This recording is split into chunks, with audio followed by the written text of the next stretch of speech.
next clip, but I gotta put on my glasses. Oh, let's see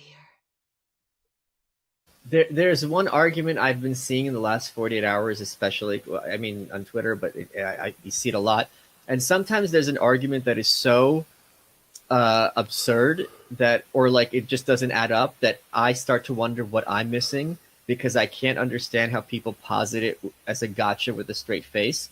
So one of the arguments against anarchism, and this is not at all a poor argument, I think it's a very strong argument, is, well, if you have an anarchist area, it's going to be immediately invaded by a stronger government just overnight.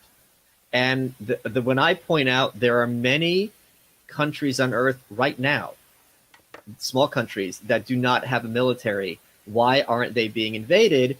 Their argument is, yeah, but they're not being invaded because they're under the protection of bigger countries.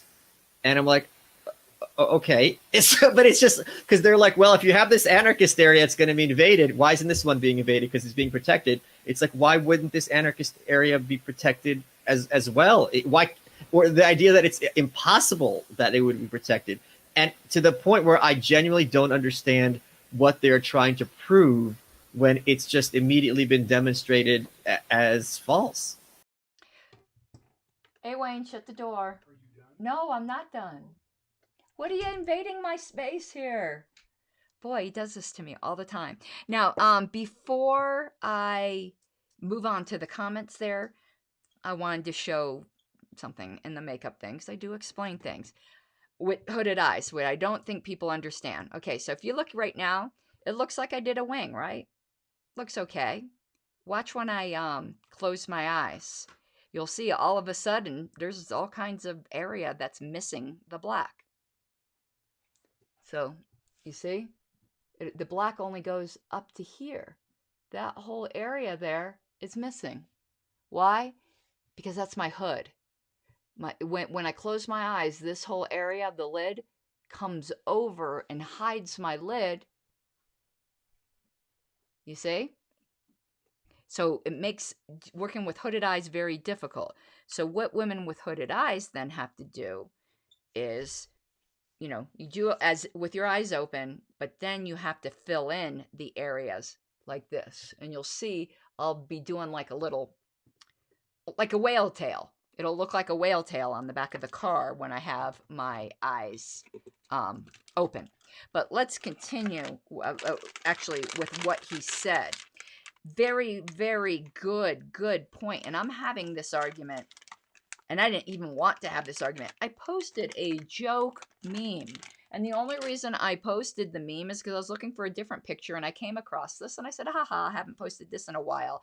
And libertarians lost their freaking mind. It was a joke. It was my Minarchy, frenemy of the state meme, and people lost their minds. When have they ever known me to be nasty to minarchists or to be the type of person who says minarchists aren't libertarians? I don't hardly say anybody's not a libertarian.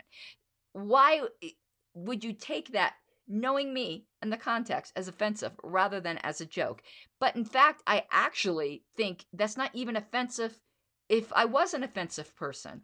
To say a minarchist is a frenemy of the state admits that the minarchist realizes the state is something that can be very, very, very dangerous, and that the alliance with a state is an uneasy one, that they remember that they are also an enemy. I actually don't think that meme is insulting at all to minarchists. I think it's accurate and responsible. But besides that, this turned into a huge anarchy v minarchy debate, which is, I had no interest in debating. It was a meme, people. Learn what memes are for. But what Michael Malice just described happens all the time. These assertions are just made, and then when you counter them, you might as well not have said anything. It's like you just spat into the wind. Oh, if you don't have an organized military, you're going to immediately be invaded and conquered. Yeah? Is that what happened with Sweden? Is that what happens with Niue? Niue is an island that's off the coast of New Zealand that I'm obsessed with because I think it could become Libertopia. Rather than doing the Free State Project, I think all of us should move our asses down to Niue. Look into it. But they don't have any standing defense. New Zealand defends them. Now, we could argue about whether or not that's desirable or not, but at least the point has immediately that if you say it's inevitable that a small anarchist area would immediately be overrun because they don't have a standing army, all anyone has to do is give you an example of a small area that has no standing army that isn't overrun. And that's just disproving your point. You can then expand upon your point, but you can't act as if at least your initial assertion wasn't disproven. And so I don't debate this topic very much with the type of people who want to debate it. The type of people who want to debate this usually are horrible debaters and do stuff like that. The people who are really nuanced and understand the issue and wouldn't make a dumb argument like that, they're not interested in debating it. They're like just cool. They're like, cool, I just disagree. You're an anarchist, I'm not, kind of thing. But let's continue. And while this is going, I am going to put the whale tail on my eye. Next scene. Here we go.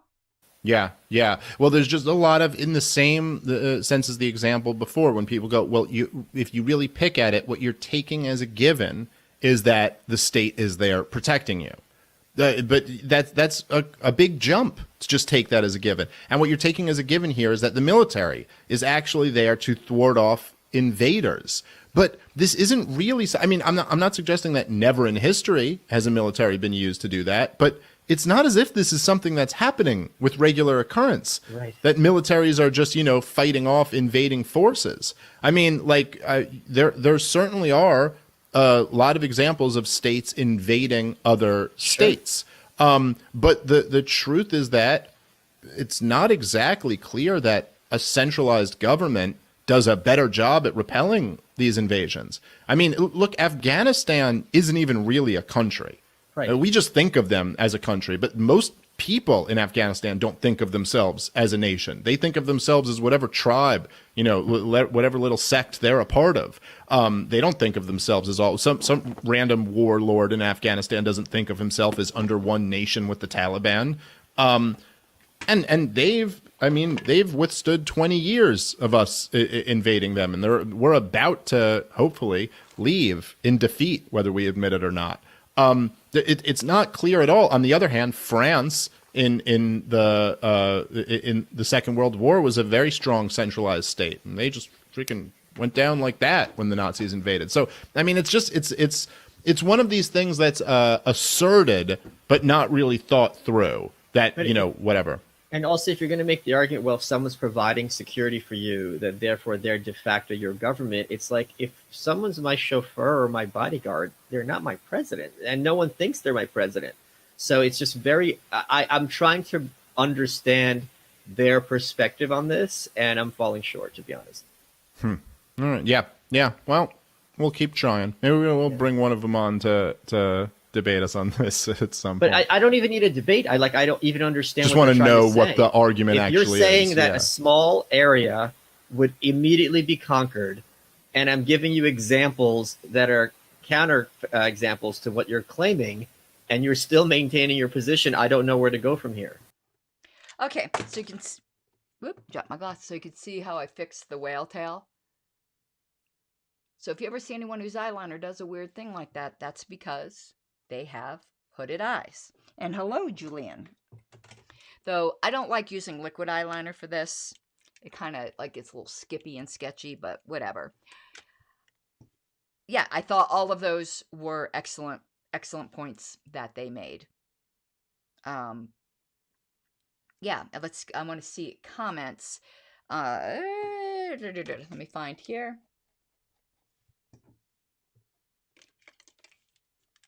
I want to continue. Ooh, I moved something I shouldn't have. How did that happen? Have you ever had your mouse grab something and then not let go? My mouse won't let go of this. Maybe if I hit escape? Yeah, my mouse has grabbed something and it won't let go. Let go! Maybe, wow. Let me try hitting my trackpad. Yeah, my trackpad will do it. That is so weird. But anyway, let's put this up on the screen. If the United States would keep its nose out of other countries' affairs, there's a good probability the rest of the world would not have such an interest in attacking us. True. I really liked his example of Afghanistan, because not that I want to say or compare, Ancapistan to Afghanistan, but the fact is, they're not really they're a country only in the very loosest sense of the word. They probably don't consider themselves that, and yet they've kicked our ass in a way. I mean, we should be pulling out. There certainly hasn't been victory.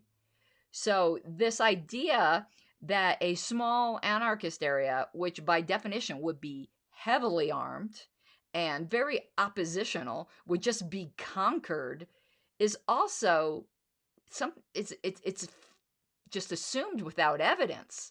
In fact, guerrilla warfare is very difficult to conquer. Now I want to put in my whale tail here on this side.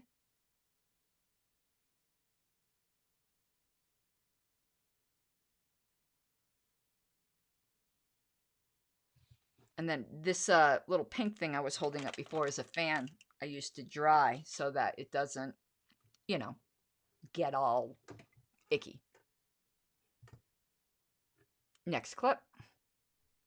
Yeah. And if you're going to argue that, okay, anarchism can't work like on an America-sized scale, okay, fine, I don't care. So we'll have Vermont. Like, what is that? What relevance is that? Yeah. And of course, it's just even the argument that I like that. Sorry, just saying. If I'm going to be free, I have to live in a giant country. Like, is that what they're saying? It seems very weird.